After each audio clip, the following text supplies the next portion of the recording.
Hello, and welcome to the cover panel for the Science Fiction and Fantasy Convention. I am your moderator, Andrew Dowell, and I'm joined by Tom Edwards and Rebecca Haskell. So we'll start off by introducing ourselves. So Rebecca, if you'd like to go ahead, introduce yourself, tell us a little bit about what you do, and we can go from there.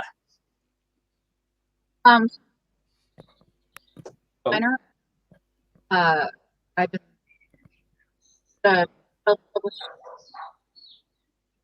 Oh, Rebecca, your mic is cutting out an awful lot in my earphones. So I'm not sure what's going on there. So while you sort that out, Tom, if you'd just like to go ahead and introduce yourself.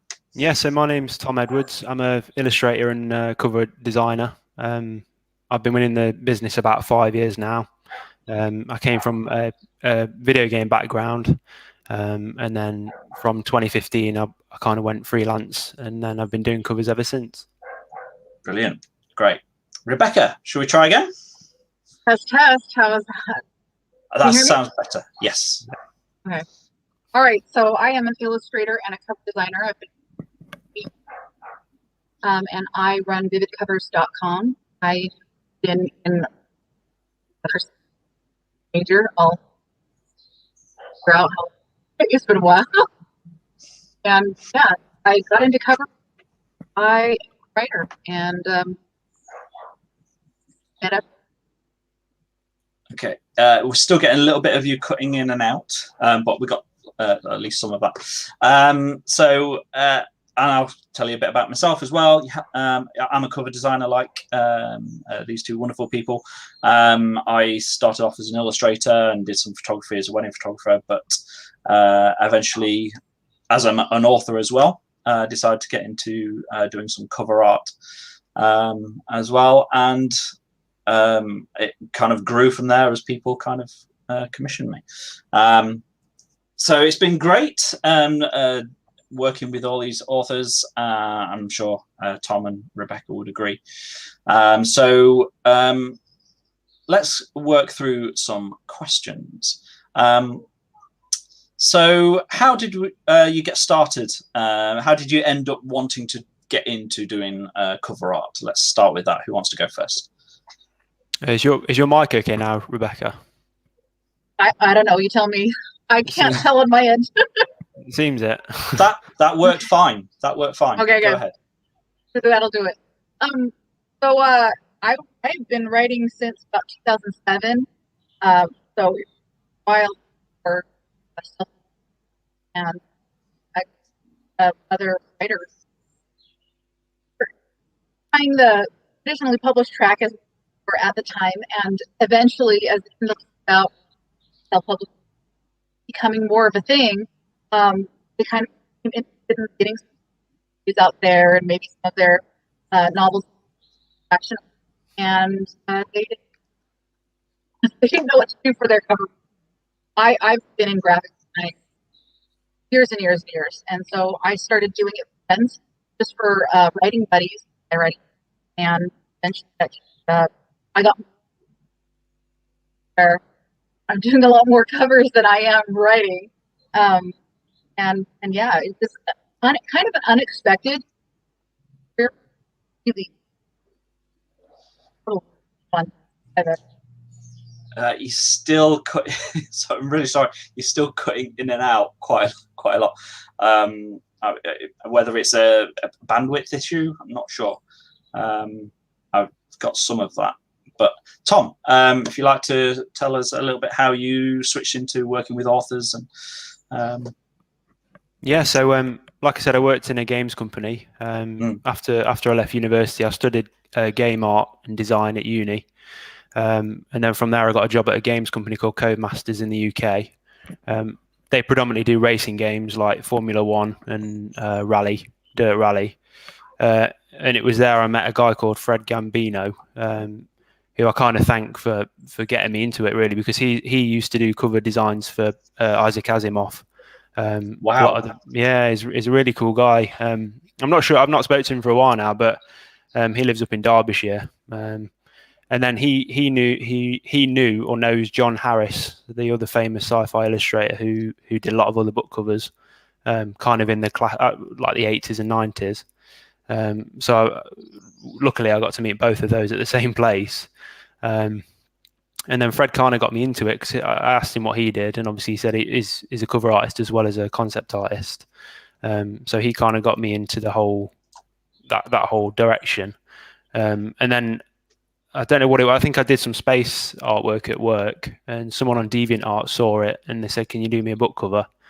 So I said, "Yeah, I do one." I didn't charge anything for it at the time, and then I think I did about two or three for this author. I can't remember his name now. Not all three, I hope. Yeah, they're all free. Yeah, but after that, I posted those, and then a few more authors saw that and then got in contact, and that's when I started charging a little bit of money for them.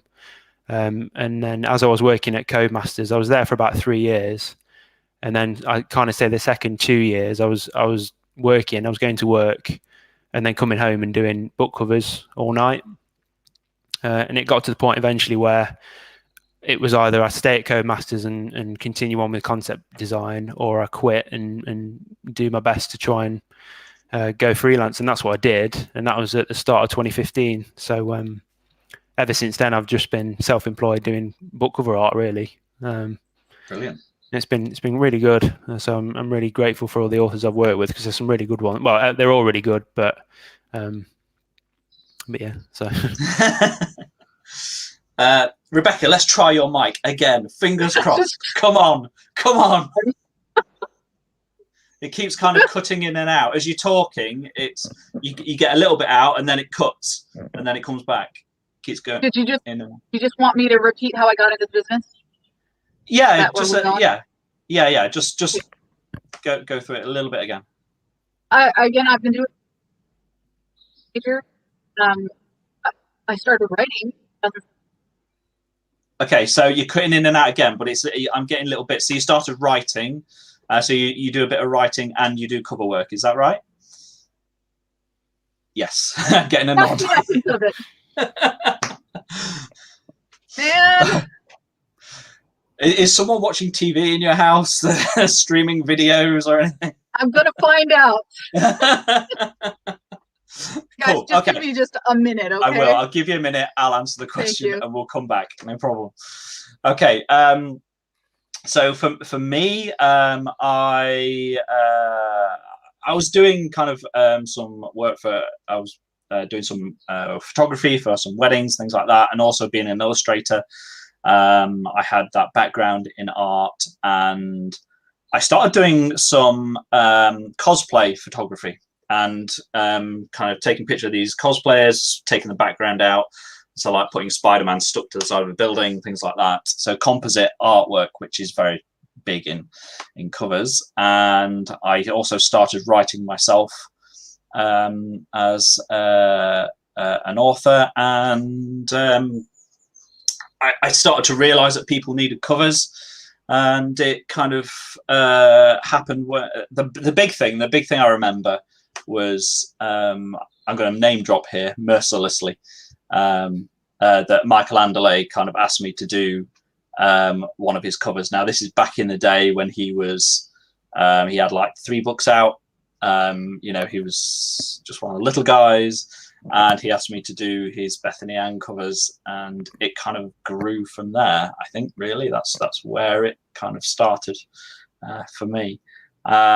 And I've been doing covers ever since, and worked with some amazing people, from everyone from kind of little guys right up to some of the really big names in the indie author world. And I'm very grateful for everyone that's How long have you been doing it for?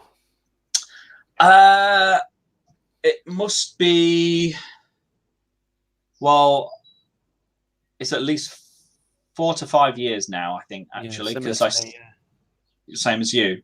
Yeah. Okay. So it was because I started publishing in properly in, I think it was 2016, 2017, it's around there. I started publishing myself, so I had my books out with my own cover art on them. That's a bonus, isn't it? Yeah, that helps, definitely helps. And then, as I say, Andale kind of gave me my chance, because I was trying to get myself out there and try and show people what I was doing. But you need someone to take that chance on you for that first time. I think it was the first one I did was Nick. Sorry to interrupt you. It's all right. No, please. I think it was Nick Webb. The first cover I did, it's called Constitution, his book. Yes. And that one got me noticed quite a bit. And then Craig Martell, I did some for him. Yeah. I think that was the kind of a bit of a golden age of indie author, kind of that time. It was, lots of people were coming into it, and it was, a lot of indie authors were trying to find their way, and the business side was very young at that time. I mean, it's a bit more mature now. It was a good time to get into it. I think there's a lot of, kind of cover artists out there now, but it felt back then like there wasn't that many. No, I agree. But there was a lot more then. Rebecca, are you back? Come on. No, I can't hear you. Oh, yeah, go on. Yes. I'm wired in that. You're wired in now. I'm still getting you cutting in and out, but hopefully we'll get some we'll get some answers. Right. Anyway, let's move on. So let's work through some questions. Hopefully, anyone who's watching, and if you're watching live, we definitely want any questions that you might have. So whether that you're putting it on the YouTube channel, or the on Facebook, on any of our posts that we've put up, I'll try to keep abreast of everything, and I'll ask those questions as they come up. I'm just opening a web page now where we've put some posts. So fingers crossed, we'll get some questions in as we go. But I've got a few questions lined up to get us going. Anyway, right. Hopefully Rebecca will be back to join us in a minute. She's having some connection issues, as you can see. Right. So, Tom. Yep. What are the best ways to work with a cover designer? So if someone comes to you and they want to know how to work with you, they've never worked with a cover designer before, what would you say? Is the best way for them to come to you? I think one of the main things is having a good vision for what what they'd like to see on the cover. It doesn't have to be too precise, but whether it's spaceships or characters or a mixture. Obviously, I'm talking just sci-fi here, but that's mainly what I do. But obviously, a lot of the authors know their books inside and out. So it's all about. They've either got from my experience, they've either got a really precise brief of what they want to see, or they give me a paragraph or a chapter to read, and then allow me to kind of envision something from that. But I think that one of the main things for me is having an initial idea of what you'd like to see, either based on a cover you've seen before, even down to things like colours. So it could be like, I like blue, so that's the predominant colour. What can you do with that? And this is a paragraph, that kind of thing. But I've had authors before where they don't really know, they've never worked with a cover designer before, so they kind of leave it all into my hands, hopefully capable hands. And normally it goes really well, because sometimes I tend to be able to illustrate things that they've not even kind of thought of themselves, and it adds to their story, and they can use the artwork as a description in their own book sometimes. So am I just waffling now? I don't know. No, absolutely not. Absolutely not. I'm just noting down some things as you talk, because the points to bring up at a later date. So so Rebecca, you're currently muted. There you go. So we just asked the question, what are the best ways to work with a cover designer? So if someone comes to you, what is it you want to have from a prospective client? What do you need from them? I think overall, can you guys hear me? Yes, there's a little bit of cutting in and out, but if you go slow, I think we can get there. the biggest thing I think that success in most of is just flexibility. I think it's really important for an author to be able to be flexible when they come to me. And obviously you need some flexibility on the part of the artist as well. More of a, I want to say it's rather than a So cover say designer, that again. Say that a bit again. You say it's more of a collaboration. Yes. Collaboration process. And as long as both make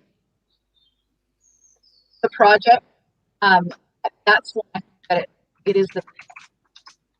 So there are some new authors that they're like, can you read my book? And that's probably not going to happen. I would completely agree. I would completely agree. Yeah. Mostly because of the time.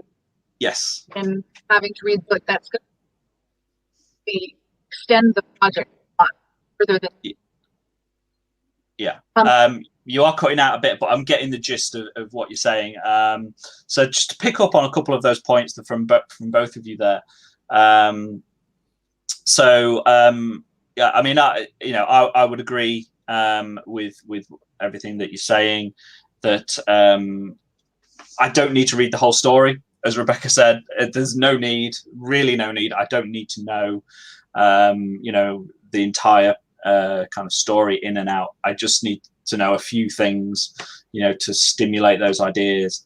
So whether it's like Tom said, some color information, maybe just give me a scene that you want, maybe to kind of influence something. But it's knowing things like what your genre is, because certain genres have certain tropes that they need to see. So, for instance, with an example with Tom's covers is sci-fi. It's a lot of spaceships. That tends to be what sells books. So, having a big, as Mal Cooper would put it, big spaceship ass on your cover generally sells books. That kind of thing. So, or thrillers, that kind of man walking against a city scene kind of thing. There's lots of different tropes, and it's generally a good idea to follow them. You mentioned art informing story there, Tom, as well, and I completely agree. I've had it a couple of times where something that's appeared in the covers has shown up in the story at a later date, and that's always great fun. I remember I did some covers for Martell, and the model. I live in the UK, as does Tom, as you can tell. We don't have guns over here, so we don't tend to know how to hold them. And the model, she just couldn't keep her finger off the trigger. It was always on the trigger, so no trigger, safety at all. And so that ended up in the books with characters commenting on the character, because she always had a finger on the trigger on the covers. So it ended up in the books, and she was like, "I'm just that good. I don't need to worry about trigger safety." And it's just little things. That's always good fun. I guess in a way, it's like if the book isn't complete when the cover's being done, then the author can use that as a reference or inspiration, the same as we do when we read a paragraph from a book. Absolutely. Yeah, I've had a lot of authors. They have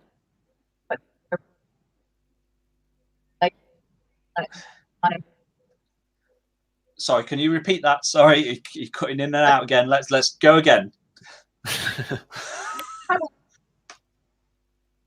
Gone in and edited because they really enjoyed it. Is that they re-edited the book after you'd done the cover art? Yes. Yeah. Brilliant. Yeah, I mean, it's just little things like that. It just makes it so satisfying when they come to you and say, this is kind of appeared in the story because I just loved that little bit of the art. That was great, and that kind of thing. It's it just makes it all worth it in the end. That kind of you help the authors tell their stories. It's great fun. Let's just have a look at some questions. I have had a couple come in. Justin,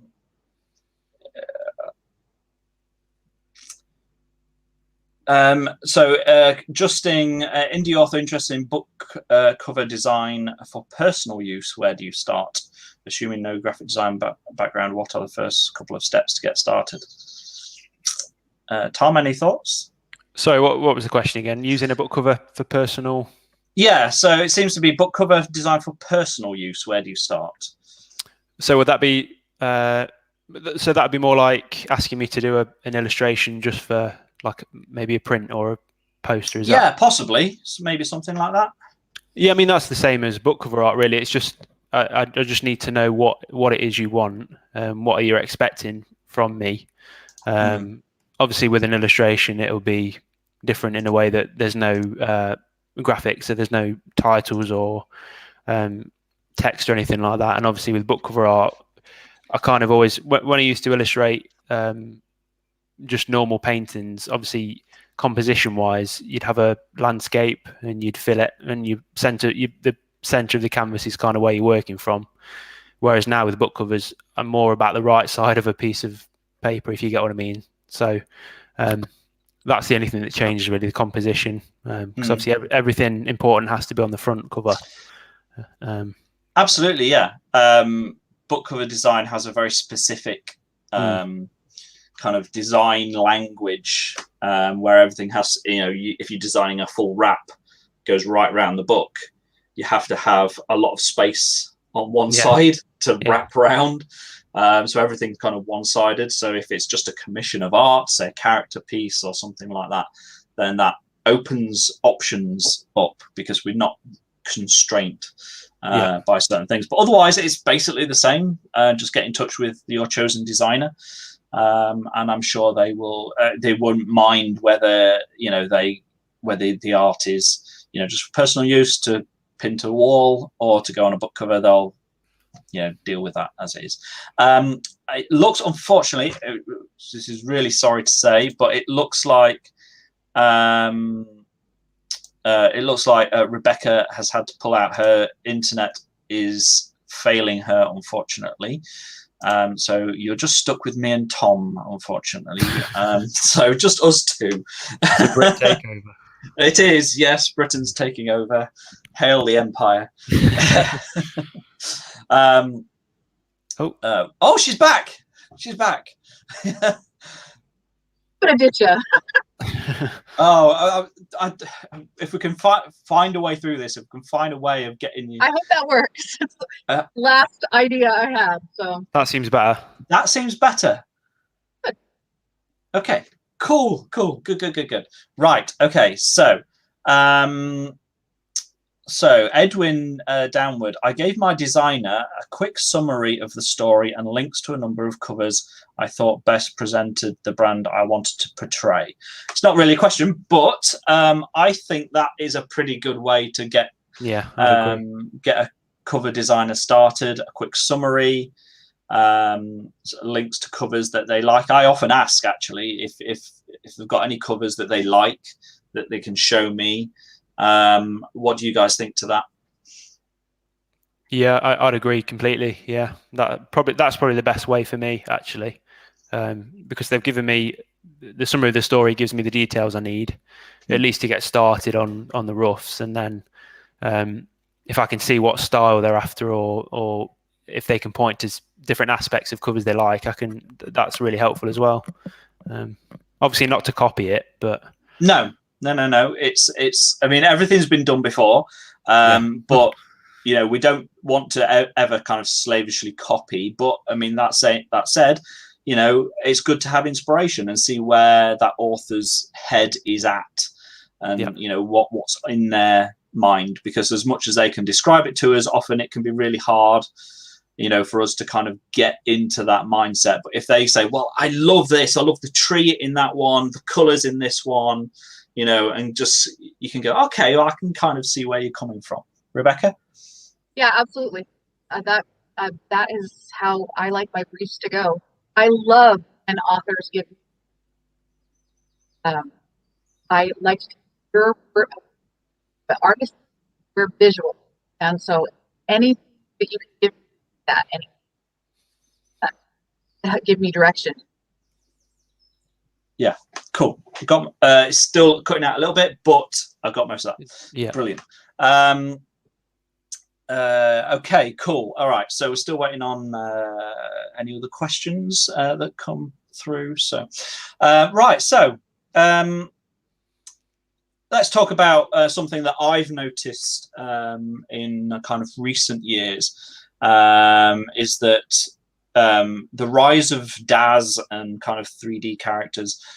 Seeing a lot of that now. You know, I personally think that it's a great asset to us, but I'm curious as to what you guys think, because certainly when I started, it was more kind of stock imagery and photos and that kind of thing. But DAS has definitely, you know, come to the forefront for a lot of cover designers. I'm curious of your thoughts. Shall I go? Yeah, sure. Yeah, so I like DAS. I use it quite a bit, but I use it more in the sense that instead of shooting models like you do, Andy, I'll pose the figure in DAS and then use that as pose reference for a painting. I also tend to sculpt a lot of the characters that go on the cover, so I use a program called ZBrush, and I'll pose the character, then I'll sculpt details on top, and then I'll further paint over that, because I'm not a massive fan of just DAS characters on a cover. I think it looks a little bit amateurish. So any addition on top of that to almost hide the fact that it's basically just 3D. But I mean, that's my angle. I'm more of an illustrator, a painter. So, but yeah, so I tend to use them as a base to work from. Rebecca? Me, they are really for illustrators, and I think that a lot more guys. It was only once designers started to put raw DAS, everybody there. I think best covers, you won't know that DAS. I think in the very best won't even. I agree. I mean, DAS is great. I mean, for a long time, obviously, I've not done a photo shoot for a while because of the pandemic, but you know, that was probably my main thing for a long time, is that I would do kind of photo shoots coming from a photography background personally.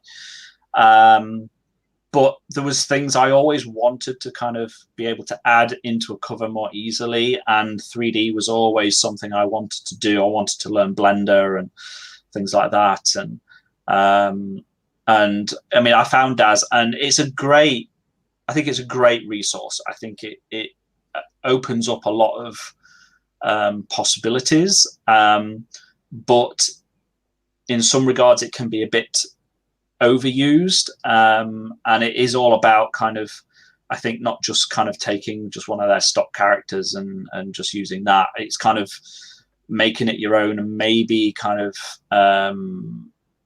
either like you do, Tom, kind of drawing on top, or you know, mixing and matching kind of outfits. I find that also, because I mean, this is the true, whether it's photography, art, 3D, whatever it is, lighting can often be absolutely key. And having some really carefully thought out and good lighting can elevate an artwork way beyond what it was otherwise. And that comes from, for me, I mean, learning kind of photography and how to set up lights around a model and light them and that kind of thing. And it's just the same thing in a 3D program. You got a 3D model, you place lights around it, and it's the same thing. So I think it's a great resource, but it's all in how you use it, I think. I agree. So it can also look a little cringy. It can. It can. If I feel like if it's not processed enough, if there's not enough done to it after the fact, I think it looks a little raw, like it hasn't been cooked enough, Yeah, So, absolutely. And your audio is crystal clear, and there's no breaking up. I think we figured it out. Brilliant. Yes. Excellent. Good. Right. So, is there anything else you want to say, Rebecca? Because you've been in and out all time. So, I mean, if you want to go over your introduction again or anything. Oh, carry on, and I'll talk over you later. Cool. Right. Let's do that. Okay. So, when a client comes to you for the first time, we've kind of covered this a little bit. I mean, but I suppose we have kind of got. I was about to say, what should they do? What do you need? But I think we kind of covered that earlier, talking about what's the best ways to work with a cover designer. So, go on. I have an idea for that. I think one thing that can be hugely helpful, especially if they're not very far in the writing process, I think a lot of times authors, especially when they're very new to it, they don't know when to approach a cover designer. And my opinion is the sooner the better. I mean, as long as you're reasonably sure that the novel that you finish is going to resemble the one that you started. You know what I'm saying? So, yeah. But a great way to approach figuring out how to summarize your book is to try writing the blurb. A lot of times people don't even approach that until after they've got the cover they're ready to publish. I think that's a great thing to do when you're in the middle of the book. And when you're trying to because as an artist, what you need is a really high level look at what the story is and how to encompass that story, how to present it to your audience. And I think writing a blurb, most authors hate writing blurbs, and it's really difficult, but it can be a great way to clarify exactly what it is that you want your cover to say to your prospective audience. I completely agree. It's a good question. When should an author come to you? At what point in the process? And I mean, I've had people come to me when their book's done and beforehand. I mean, Tom, any thoughts on that as well? Yeah, I think one thing is I get a lot of authors that they need it next week, and a lot of the time it's just not possible. I'm quite quick, and I think we're all pretty quick, but there are limits, and obviously we're all quite busy as well. So you have to plan in ahead, and we do our best to fit authors in, but sometimes it just can't happen. So yeah, that's one thing I would say. Just obviously, you've probably got an idea of when your book's going to be published, so maybe give it a good month or even 2 months before when you start emailing. Especially if you don't know who you want to do your cover and you're sending out multiple emails, give it a good couple of months before your book gets released, because a lot of designers are very busy, and they might not necessarily be able to fit the work in. So. One of the things to keep in mind, though, that is the case with a lot of probably not the Tom Edwardses and the Jeff Browns. Maybe, I mean, you can always ask them if you want me to stay up all night to finish your cover, I'll do it. The cover will probably cost twice as much as it normally would, but I will stay up all night and finish your cover if you need to. There are a lot of designers and illustrators who offer rush fees. If you are in a pinch, I know sometimes I've had authors come to me and say, I had an illustrator lined up and they are sick or in the hospital or they've dropped off the face of the earth. Can you help me? And usually we can make some kind of arrangement and make it work, It's just, it's going to be a little more expensive if you're requiring your designer or your illustrator to give up some sleep. It's going to be a little more expensive.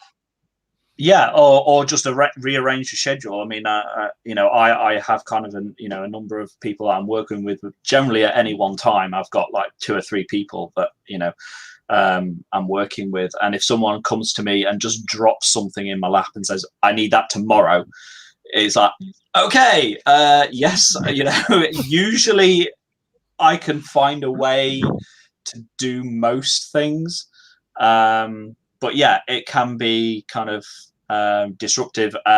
And so, you know, sometimes it is a kind of pulling some late hours or, you know, talking to, you know, other clients. But I always try not to kind of turn people away whenever I can, because, you know, I want to help. I don't like doing that.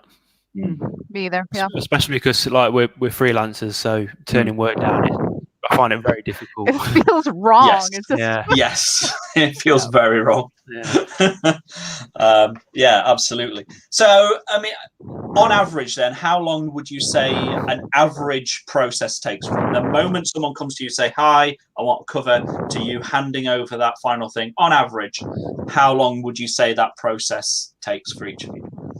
For me, it's probably between 7 to 10 working days. Sometimes I work with a lot of authors that they know what I can do.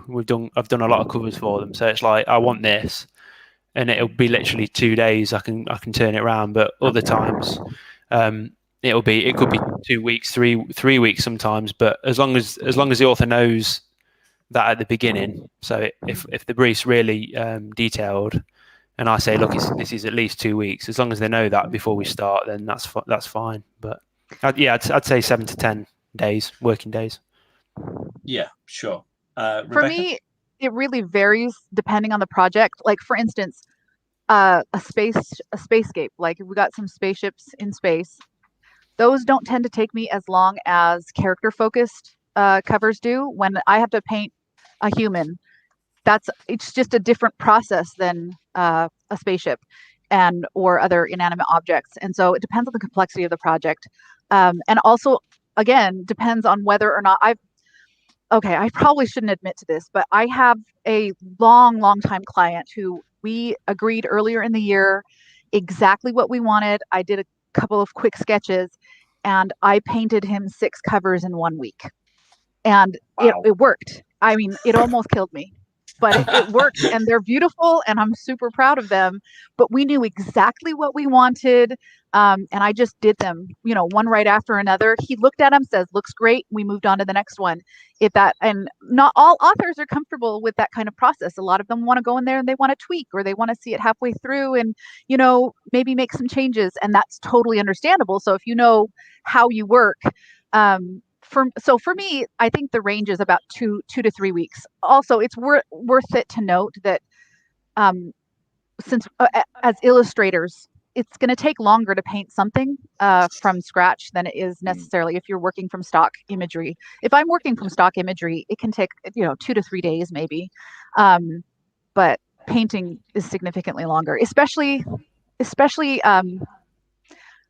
I think the biggest factor, aside from whether or not it's stock versus when I'm painting it, is the feedback process, the revision process, and the feedback loop that happens with the client.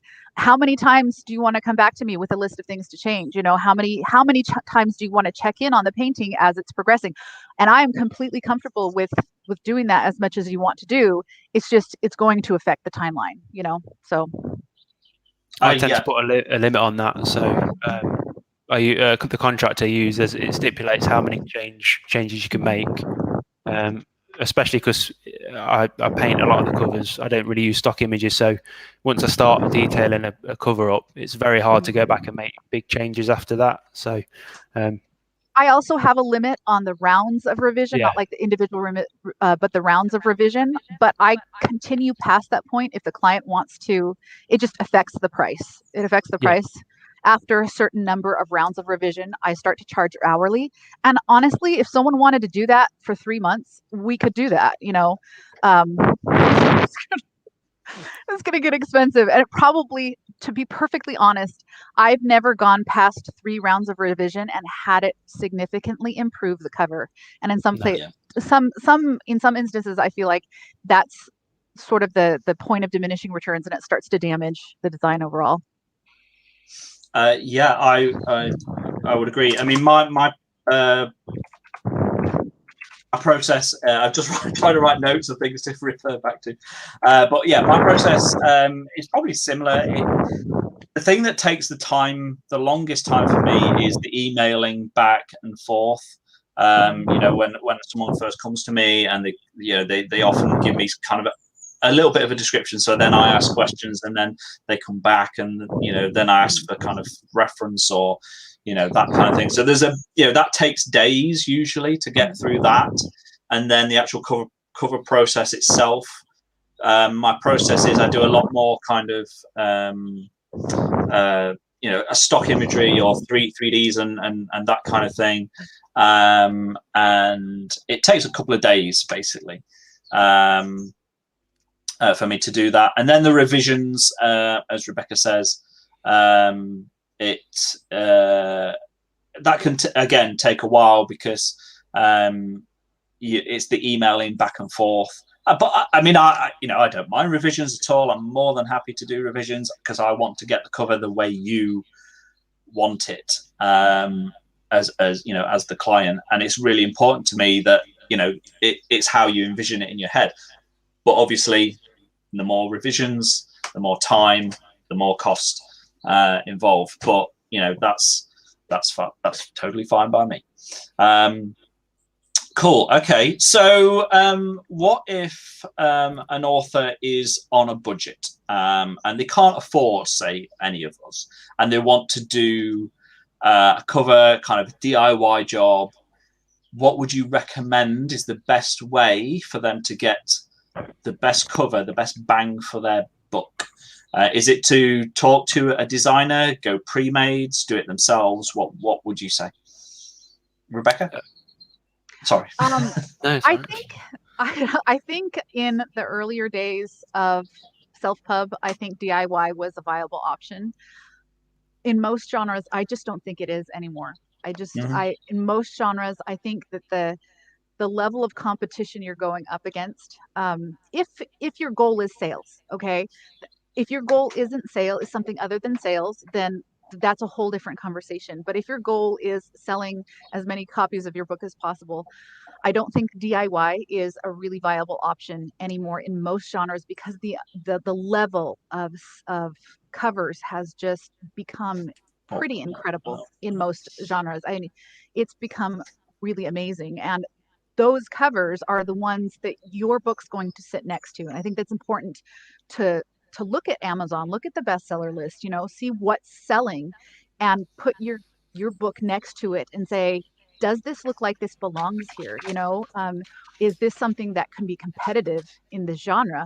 So I don't think DIY for most genres is going to be a viable option for most authors. Fortunately, there are a lot more designers working now than there ever have been before serving the self-publishing industry.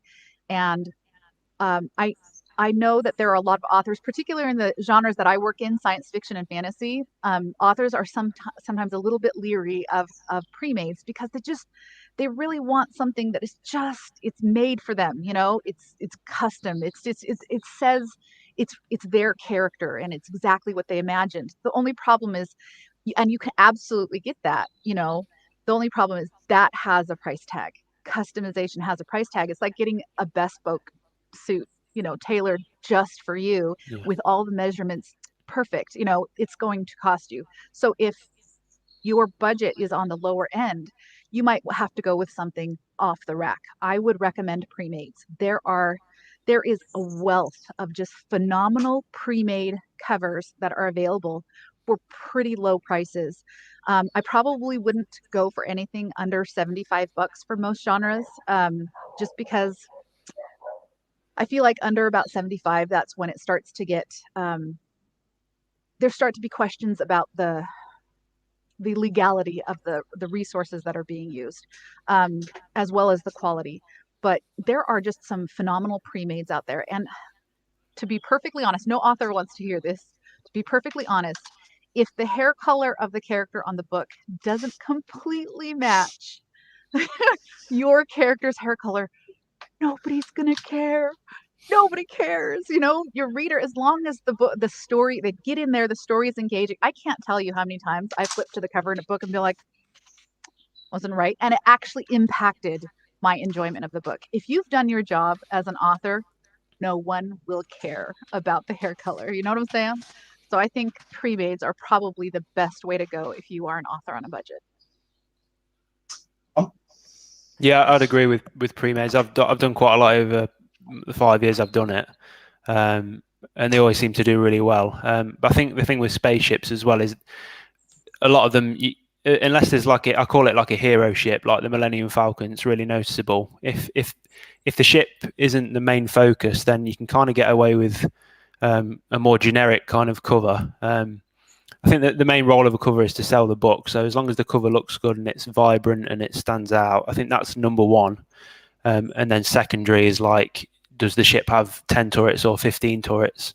Because really, it's only the author that's written the book that'll pick up on that detail. So it's not like someone will read through the book and be like, well, it says he's got 10 turrets, but there's 11. I can only count 11. Yeah. I will never read another book ever. Yeah.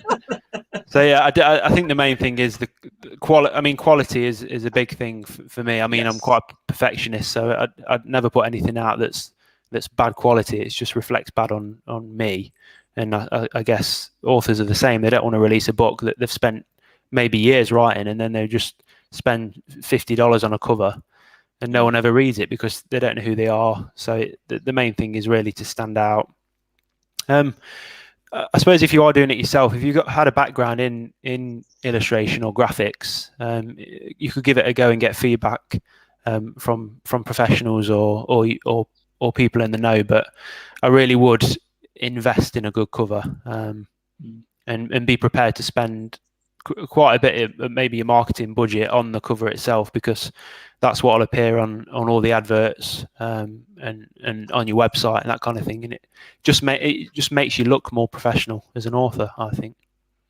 I think the most important part of your marketing budget, I'm glad you brought that up, Tom. Most people do consider, how am I going to market this? And I think the cover is the number one thing that you need to look at when you're looking at marketing.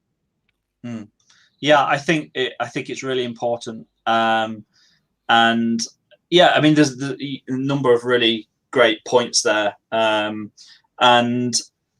I think it's really important. It's a major thing, because people do judge a book by its cover. They just do. And as Rebecca says, there's, when you look at the indie market now and the quality of covers that people are putting out there, there's no difference between them and any one of the big 5 traditional publishers, or anything else you see out there. It's incredible the professionalism of these covers. And if you're doing it yourself, you've got to be really careful, because you might be doing yourself a really big disservice. And if you've spent months or even years writing your book, do you really want to just hobble it at the last moment? And just by putting a kind of, not a great cover on it, and then people buy it, no one buys it, even though the story is amazing. And it's really, really important that it's good, that it's of a professional level, but B, that it works in your genre, that it fits in with the other books. So when you look at that bestseller list, can you imagine your cover in that bestseller list? Does it fit? Does it hit those tropes? All that is really, really important. I mean, I'm sure you both agree. How important a cover is? I think it's one of the most important things. Yeah, I mean, I'd say top, but that's my job, isn't it? So yeah, I guess I'm a little biased. Yeah, at least it's top 3 anyway.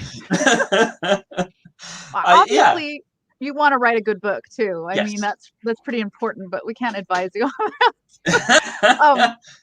But I actually think you brought up matching genre, and I actually think that's probably, in my opinion, I think that's actually more important than it looking good, is for it to meet genre expectations. Every once in a while, if you watch the bestseller charts, every once in a while you'll see a pretty surprising cover get up there and sell a lot of books, and you'll be like, how the heck did that happen? I remember once, it was a few years ago now, I don't know if it could happen now, but a hand-drawn cover. It looked like the author himself had drawn the cover or had a friend draw it, but it was in pencil. It was not professional work, and dude sold a whole lot of copies. And I looked at it for a long time thinking, how the heck did this happen? And the one thing that that cover did is it looked like what it was. It really, really communicated the genre it was. There was no confusion. You look at that cover, you know what kind of story is inside. And I think that's the number one thing that is essential in your cover, is to make sure that when your audience, because when your audience is looking for a book, they're looking for a new book to read, they know what they're looking for. They've read these books before. They're looking to repeat the experience of that they're looking to repeat that reading experience. And so they're looking for a certain amount of familiarity. And if you can meet those things, you will attract that audience. And if I think sometimes, especially when I see people coming into it who are artists themselves and want to put their art on the cover, you can have a beautiful image, but if it doesn't communicate enough about what kind of story it is, it's going to fail as a cover, even though the art is beautiful. If it doesn't have that communicative element, I almost feel like covers are almost more communication than they are artistic expression, because you're using a genre's unique language, and every genre has their own unique language. And you're using the emotional power of those symbols, like working in fantasy. There is no more powerful symbol than a dragon. Castles, swords, cloaks, those all, if we're talking epic fantasy, those all really, they trigger the epic fantasy audience in a really positive way. They recognize those symbols. So when you are formulating a cover, or your designer is formulating a cover, you really want to hone in on those symbols that your audience in particular responds to, and make sure that those are front and center on your cover, so that they know immediately, this is the book for me. I agree. Yeah, completely. I think for me, the cover needs to do, it needs to do three things. It needs to communicate genre. I think that's really important, as Rebecca says. It needs to look good at thumbnail. It's no good if your cover is just a mess of, detail, but there's no focus to it. It needs to look good, because when people are scrolling on Amazon, your cover it's just tiny. It's a tiny little thing. And it needs to look good at that level. So, a good artist will do that. They'll shrink, when they get towards the end of the designing, they'll shrink it down. They'll have a look at it, make sure it works, and then continue. So it needs to look good at thumbnail. And then finally, it needs to communicate in a broad strokes what your book is about. And it doesn't, as has been mentioned earlier, it doesn't matter if the hair color's wrong. It doesn't matter if it's the wrong type of sword that the person's carrying, or if there's 20 turrets rather than 10 on the, it doesn't matter, as long as it kind of basically tells you this book is a sci-fi book about a spaceship blasting through space, whatever, or it's about a group of guys going up against a dragon, whatever it is, as long as it broadly tells the reader what they're getting. I think that is, I think as long as you hit those three things, unless you can think of anything else to add to that list, as long as it hits those three things, I think, so it looks good at thumbnail, communicates genre, and says what the book is. As long as it hits those three things, I think you've got a good start, a good kind of base. I think I run into trouble the most working with an author, starting to get a design that's more cluttered and doesn't look good at thumbnail, or isn't as communicative as it needs to be, when they're really looking for the cover to tell their story. And so I like to tell my clients, it's not the cover's job to tell your story. It's your story's job to tell your story. The cover is just a teaser. It's a teaser. If you think of the difference between a movie teaser and a movie trailer, we're not going into plot. It can be great to incorporate small details that will be recognizable to someone who has read through the story, as long as those aren't compromising the design. But for the most part, you want to keep it to things that will have an impact on a reader who knows nothing about your book, because that's who the cover is for, someone who knows nothing about your book. So I don't think the cover is an appropriate place to necessarily symbolize your character's inner journey, because that doesn't mean anything to the person who hasn't read your book yet. So don't worry about the cover telling your story. It's your story's job to tell your story. Your cover is just to give that little taste to the reader and make them want more.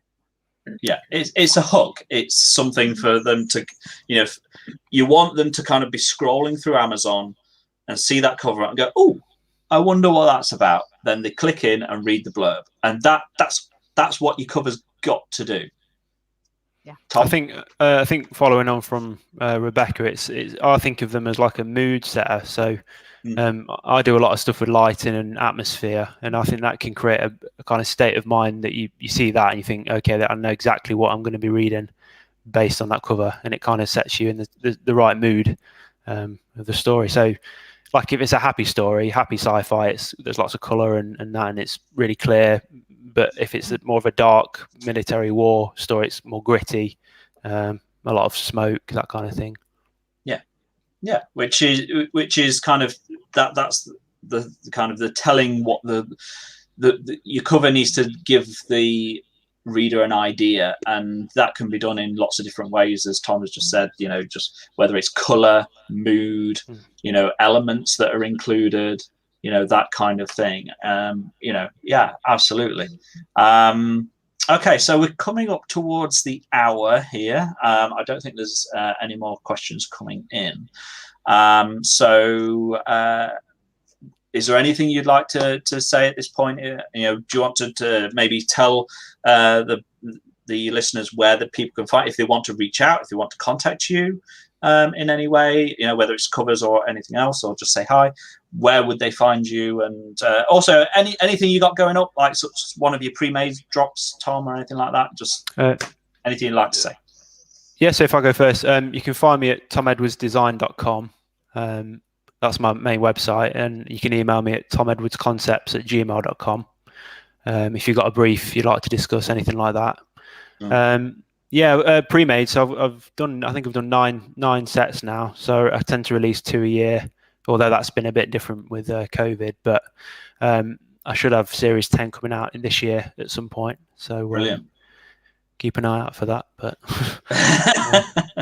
any questions, or I can, even if you don't want me to do cover artwork, I can kind of help I can try and help in any way. I'd like to think I'm quite I know this kind of industry quite well now, so I can if I can help, I will.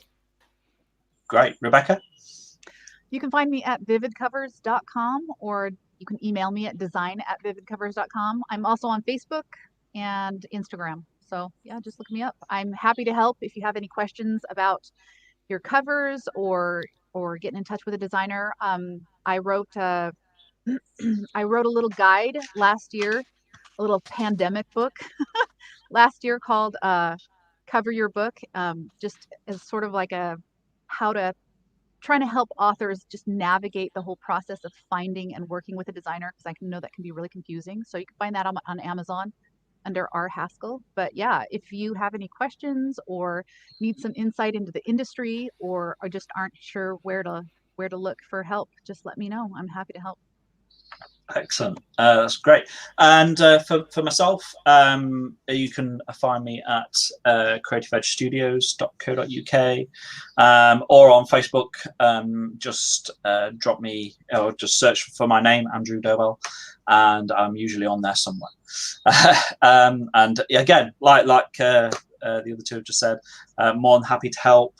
Talk about your cover, offer you advice, that kind of thing. I think we're all pretty friendly at the end of the day. We don't bite too much, So this has been great. It's been really good to catch up with you guys and talk covers. I'm really hoping that when this pandemic calms down, we can all meet up again at a convention. Definitely. And maybe even shake hands. Who knows? Elbow bump. Yes, elbow bump. Yes, fist bump, all that kind of thing. That would be great. Right, I don't know how to end this thing. I'm sure there's someone watching us who can do that. So thank you. Thanks, guys. We'll say goodbye to the watchers. Thank you for watching, and we'll see you all soon. I think we just click leave studio at the bottom.